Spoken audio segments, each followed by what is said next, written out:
35 सालमा चाहिँ केही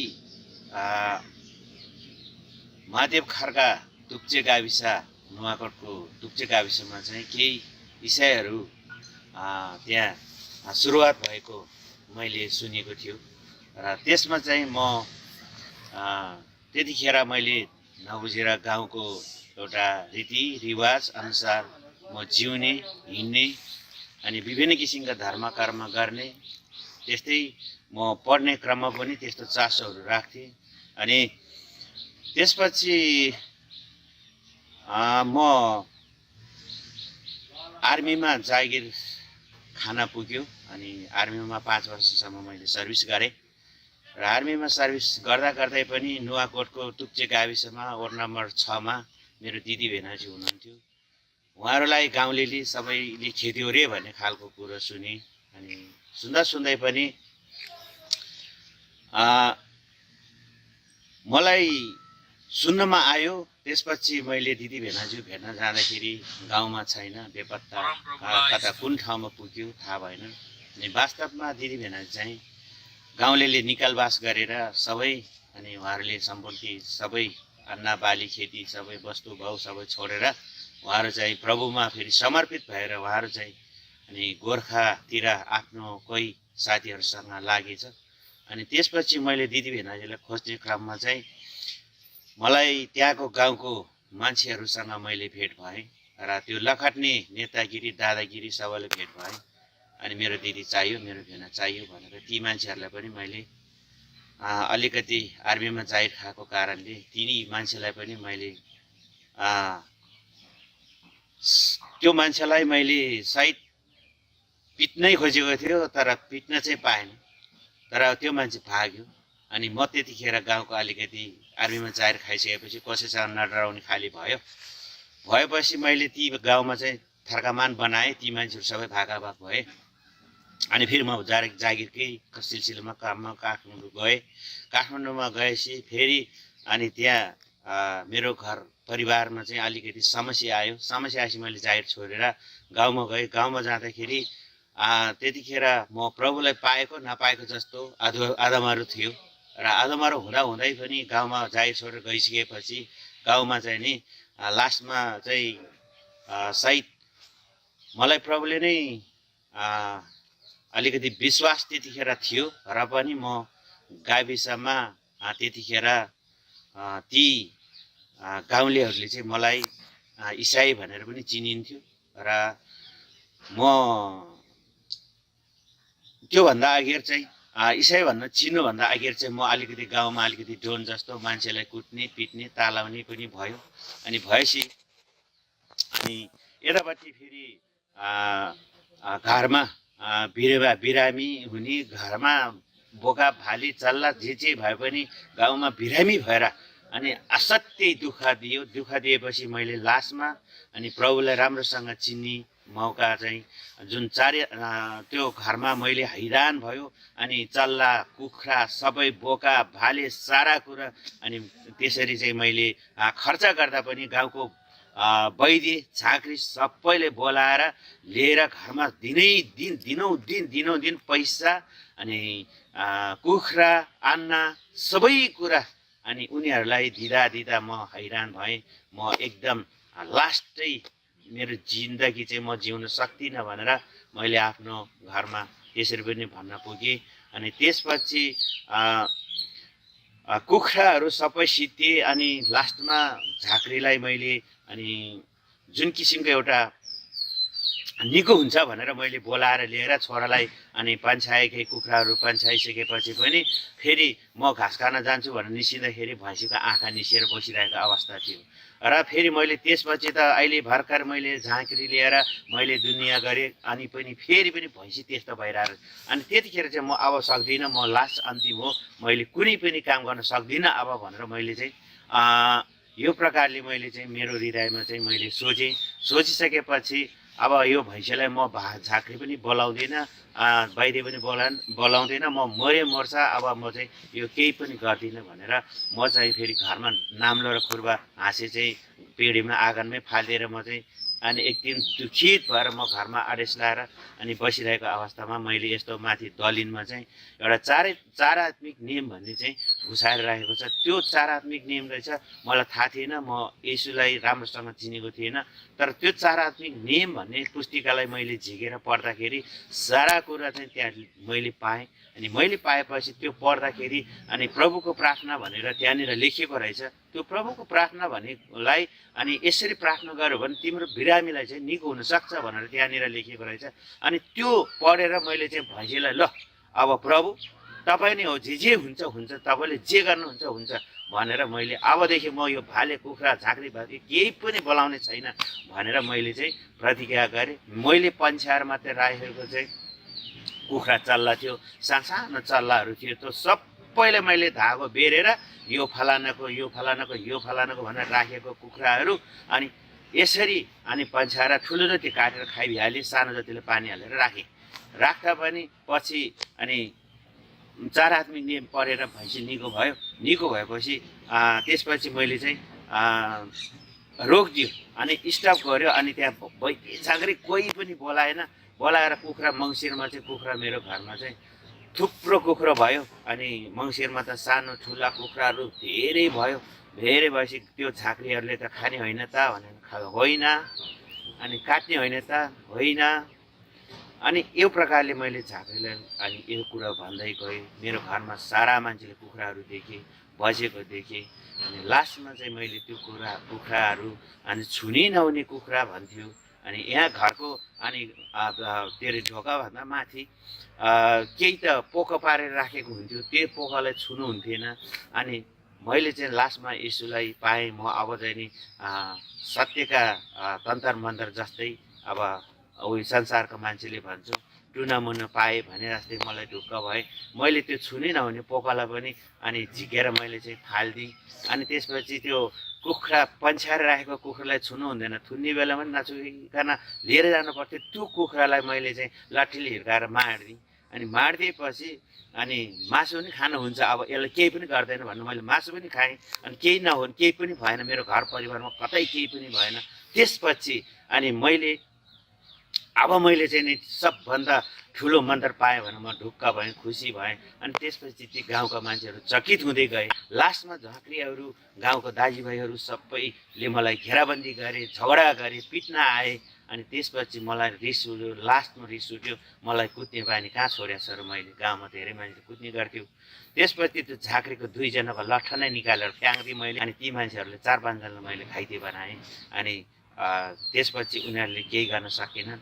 अनि पछि मैले फेरि त्यसो गर्दाखेरि उनीहरू केही गर्न सकेन। आइज अब भनेर एक दिन खुकुरी बोकेर आएछ। अनि खुकुरी चाहिँ मसँग पनि थियो, मैले पनि खुकुरी देखाइदिएँ। म त एक्लो मान्छे, तिमीहरू त धेरै मान्छे खुकुरी बोकेर आएर चाहिँ मलाई तान्दैमा सिद्धिन्छ, किन खुकुरी बोक्नु पर्यो, तर बरु म एक्लै छु, मसँग खुकुरी छ भनेर मैले देखाइदिएँ। देखाइदिएपछि उनीहरू डराए, हाँस्किए। अनि त्यसपछि चाहिँ मेरो खुकुरी चाहिँ नाङ्गो खुकुरी चाहिँ के अरे कम्मरमा थियो। त्यो खुकुरी देखेपछि उनीहरू अलिकति झस्क्यो। अनि त्यसपछि अब यसले खुकुरी चाहिँ के अरे लिएको छैन भनेर उनीहरूले प्रतिज्ञा गरे। त्यो प्रतिज्ञा त गरे, तर म आमा कसम खान्छु मेरो ज्यानमा खुकुरी छैन भनेर। अनि त्यो मान्छेले भने अनि मेरो श्रीमतीले चाहिँ खुकुरी देखेको रहेछ। अनि खुकुरी छ, तिमी किन आमा कसम खान्छौ भनेर भन्दाखेरि अनि छैन कि छैन भनेर जितेको थियो। अनि 2 महिना कि 3 महिना पछाडि आफ्नो हात आफैले खाएर आफै ठाडै मर्यो त्यो मान्छे है।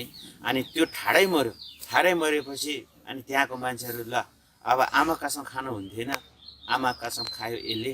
अनि त्यो इसाईसँग आमा कसम खाएर यो भएको भन्ने खालको फिलिङ पनि गाउँलेले भनेको मैले सुनेँ। अनि सुनेपछि अनि हामीले खासै उनीहरूलाई केही पनि भनेको थिएन। अनि त्यसपछि त्यो मान्छे मरेछ केही पछाडि अनि मलाई अब यो इसाईलाई लखर्नै पर्छ भनेर गाउँले फेरि जम्मा भयो। गाउँले जम्मा भएर फेरि मलाई विरोध गर्यो। वैशाख पूर्णिमाको दिनमा मलाई सारा मान्छेले सुसिलो बजाएर मलाई खेद्ने भनेर उनीहरू सबै आए। म घरमा थिएन, म उपवासमा, म घरभन्दा अलि पारिपट्टि भित्तामा म जङ्गलमा उपवास साथ प्रार्थना गरिरहेको थियो। अनि तिनीहरू त्यसरी आएर अनि त्यो गर्दाखेरि अनि ठाडै उनीहरूले विरोध गर्दै अनि एकजना अर्को मलाई विरोध गर्ने आएको मान्छेले चाहिँ भैँसी त छोड्या थियो पानी खान अथवा के गर्न भनेर छोड्या थियो। भैँसी त यसो गएर त अनि परालको कुन्याउ थियो, त्यो कुन्याउमा यसो एक फानको गएको थियो, त्यही घुप्लुकको भैँसी मरिहाल्यो। म हेर्दैछु भैँसी मऱ्यो। अनि भैँसी मरेपछि मलाई ओ इसाई तैँले भेटेको हो भनेर मलाई मासु खान आइज भनेर कराइरहेको थियो। अनि त्यसपछि त्यो पनि छोड्यो, ल त्यो पनि त्यहाँनिर भयो। उनीहरूले विरोध गर्न छोडेर भैँसी काट्न दिन लाग्यो। अनि त्यसपछि अनि म त्यसरी नै फेरि काम गरिरहेको क्रममा मेरो पनि गोठ थियो, वस्तु थियो, खेतीपाती गर्ने बारीमा। अनि त्यहाँ मेरो पनि गोठहरू पानी भैँसीहरूलाई पानी खुवाउने क्रममा खोलातिर हामी बुढाबुढी नै वस्तु लिएर अनि आइरहेको थियो। आउँदाखेरि एकजना मान्छेले चाहिँ मेरो दाइले चाहिँ सायद मभन्दा पहिल्यै भैँसी लगिसकेको छ अनि चराइरहेको छ। अर्को एकजनाको गाउँ खान गयो। मैले के भन्यो भने ए दाइ तिम्रो भैँसीले गाउँ खायो भनेको थियो। उसले गएँ भैँसीलाई फर्काएको थियो। फर्काउँदाखेरि अनि गर्लम गुर्लुम अनि भैँसी त बल्ड्याङ बल्ड्याङ बल्ड्याङ बल्ड्याङ गएर त्यो खोलामा गर्ल्याममा लड्न आयो। अनि त्यस किन लड्न आयो भनेर म त देखाउन नहुने रहेछ भनेर मलाई सोचिरहेको थियो। लास्टमा मैले त्यो भैँसी फर्काऊ भन्दाखेरि अनि लडेर मेरै अगाडि नै लड्न आयो। लड्न आएपछि अनि भैँसी मऱ्यो, त्यहीँ मऱ्यो। अनि फेरि गाउँलेहरू बोलाएर आएर त्यो भैँसी काट्ने क्रममा दुई दिन पहिला मेरो बाइबल र भजनहरू खोसेर लगेर अनि त्यही बालोमा गाडेको रहेछ, पानीमा गाडेको रहेछ। त्यो भैँसी काट्ने क्रममा त्यो बाइबल निस्क्यो। बाइबल निस्किएपछि यहाँ त बाइबल पो गाडे रहेछ, यिनीहरूले यही भरेको यो भएछ भन्ने खालको कुरा तिनीहरूलाई भयो है। अनि भयो अनि त्यसपछि बाइबल यहीँ गाडेको रहेछ भनेर उनीहरू भित्र निकै छलफल भयो। अनि बाइबल यहाँ गाडेको कारणले यो भएको हो भनेर उनीहरू त्यस्तो प्रकारले भन्यो लास्टमा। अनि त्यसपछि गाउँलेहरू चाहिँ मलाई फेरि विरोध गर्न छोडेन। फेरि अर्को एकजना मान्छेले मलाई विरोध गर्दै आयो दसैँमा। अनि विरोध गर्दै आयो, कराउँदै आयो, मलाई पिट्छु भन्दै आयो। अनि फेरि ऊ चाहिँ कराउने क्रममा उसकै श्रीमतीले होइन ससुराली जानुपर्छ, एकछिन आऊ भोलि पर्सि भनौँला भनेर तानेर लाँदै थियो। लास्टमा त्यो मान्छे पनि भिरमा गुल्टिएछ। अनि भिरमा गुल्टिएपछि अब मैले इसाईलाई विरोध गरेर गएको अनि म त भिरमा लड्यो भन्दै आयो। अनि त्यसपछि त्यो पनि भएन। फेरि गाउँलेहरू सबै मान्छे आयो। एउटा मेरो मामा पर्छ, ठुलो लामा, बौद्धको लामा, गुम्बाको लामा। त्यो लामाले चाहिँ मेरो घरभन्दा अलिकति पर उहाँ राति चाहिँ कराउँदै आयो, ओ टिका बहादुर मार्छु काट्छु तँलाई के गर्छु भनेर कराउँदै आयो। मेरो घर छेउतिर आएपछि ओइ अनि आइज नि त यहीँ मामा तपाईँ किन कराउँदै हिँड्छ भनेको त अब त टिका कराउनु थाल्यो, अब त्यहाँबाट जानु हुँदैन भनेर ती मान्छे पनि चुपचाप लागेर बाटो गयो। मेरो घर कटेर माथि पुगेपछि मात्रै उसले कराउँदै गयो। अनि ठिक छ, अब त्यसरी नै भइरहेको थियो। अनि फेरि बिचमा म सङ्गति जाने क्रममा म घरदेखि अलिकति 1 किलोमिटर पर म यसरी सङ्गति गइरहेको थियो। सङ्गति जाँदाखेरि 60-70 जना मान्छे लुकेर मकैबारीमा लुकेर बसेको रहेछ। मलाई 60-70 जना मान्छे सङ्गति सिद्धिएर आउँदै गर्दा मलाई चाहिँ बाटोमा ढुकेको रहेछ उनीहरू। मलाई सारा मान्छेले चाहिँ घोच्चा लिएर चाहिँ सबैले चाहिँ हतियार लिएर मलाई अनि त्यहाँ बाटोमा ढुकेको रहेछ। अनि ढुक्दाखेरि म आइरहेको थिएँ, सुसिल बजाएर सबैले घेराबन्दी हाले। मलाई त त्यसपछि त सबै मान्छे निस्केर मलाई त्यहीँ सगैसम्मको उनीहरूले मलाई कुटपिट गरे, ठोके, मारे। अनि त्यसपछि एउटा घरमा गएको थियो, म पुगेको थियो, लुक्न गएको थियो। त्यो ढोकाइ फुटाएर उनीहरू आएर मलाई त्यो घरबाट निकालेर मलाई बेसरी कुट्यो। अनि हस्पिटलमा म भर्ना हुँदाखेरि अनि त्यसपछि तीका गाउँको मान्छे एकजनाले चाहिँ मलाई त्यसरी किन पिटेको भनेर भन्दै क्रममा त्यो मान्छेलाई पनि पिट्यो तिनीहरूले। अनि पिटे पनि उसले अर्को मान्छेहरू बोलाएर लिएर अनि मलाई हस्पिटलमा पुर्याइदियो। हस्पिटलमा म भर्ना भएर मैले उपचार गरेँ। उपचार गरिसकेपछि गाउँको त्यहाँ चौकीको पुलिसहरू पठाएको थियो। अनि त्यो चौकीको पुलिसले पक्रिन सकेन तिनीहरूलाई। अनि गाउँले एकजुट भएको रहेछ। अनि त्यसपछि गाउँको प्रधान पञ्च भनौँ तिनीहरूले चाहिँ लगाएको जस्तो मैले देखेँ, महसुस गरेँ। प्रधान पञ्चलाई नै पक्राउनु भनेर भनेपछि तिनीहरू पक्राउन सके।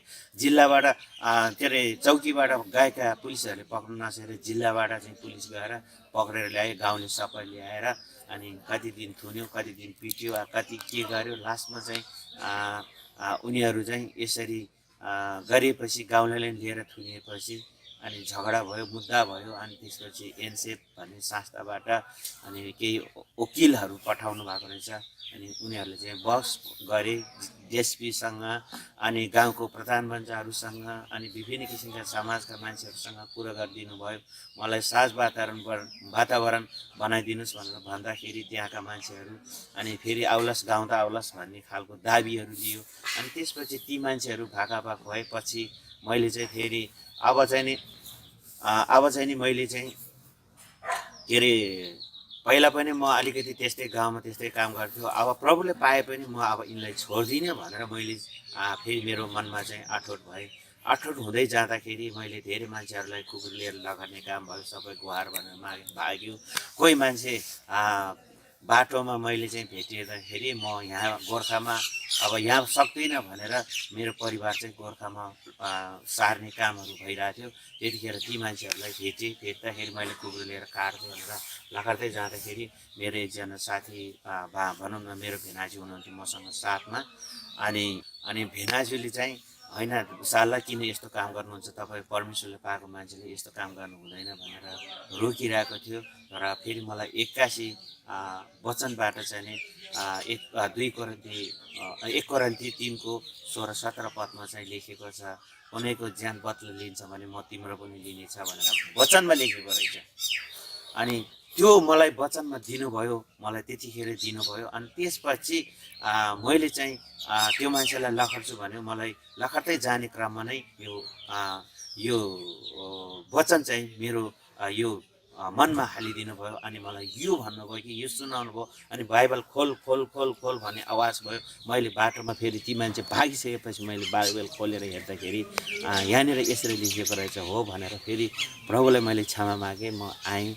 अनि फेरि त्यसपछि पनि मैले धेरै कुराहरू अनि प्रभुमा अनि त्यसरी काम गर्दै गएँ। अब यो ठाउँमा बसेर हुँदैन भनेर म त्यो ठाउँ छोडेर गाउँलेले यसरी खेदिरहेको अवस्थामा मैले भयभरका सम्पत्ति, वस्तु, भाउ, बाख्रा, भैँसी, गोड, खेती किसान सबै अन्नपात सबै केही नलिकन रातको 12 बजे मैले परिवारलाई निकालेर म गोर्खामा आएको।